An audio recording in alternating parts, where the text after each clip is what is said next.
Morning friends. എൻ്റെ പേര് teddy. ഞാനൊരു പ്രൊഫഷണൽ ഫോട്ടോഗ്രാഫറൊന്നുമല്ല, ഒരു ഹോബിയസ്റ്റ് ഫോട്ടോഗ്രാഫറാണ്.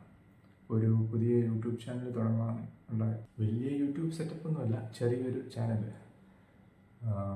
ഞാനെടുത്ത കുറച്ച് പടങ്ങൾ നിങ്ങൾക്ക് വേണ്ടി ഷെയർ ചെയ്യുന്നു. ഞാൻ യൂസ് ചെയ്യുന്നത് ഒരു കാനോൺ 200D ആണ്. ഒരു എൻട്രി ലെവൽ ക്യാമറ ആണ്. അതുപോലെ കിറ്റ് ലെൻസ്, രണ്ട് മൂന്ന് കിറ്റ് ലെൻസ്. അതിലെടുത്ത കുറച്ച് ചിത്രങ്ങളാണ്. അപ്പം അത് ഞാൻ ഷെയർ ചെയ്യുന്നു.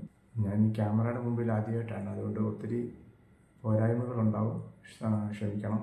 നിങ്ങളുടെ വലിയ അഭിപ്രായങ്ങളും നിർദ്ദേശങ്ങളും കമൻറ്റ് ബോക്സിൽ അറിയിക്കണം. കൂടുതൽ മെച്ചപ്പെടുത്താൻ ഞാൻ ശ്രമിക്കാം. നിങ്ങൾക്ക് ഇഷ്ടമാണെങ്കിൽ ലൈക്ക് ചെയ്യുക, ഷെയർ ചെയ്യുക, ഈ ചാനൽ ഒന്ന് സബ്സ്ക്രൈബ് ചെയ്യുക. Thank you. അപ്പം നമുക്ക് വീഡിയോയിലിട്ട് പോകാം. ആദ്യം ഇൻട്രോ.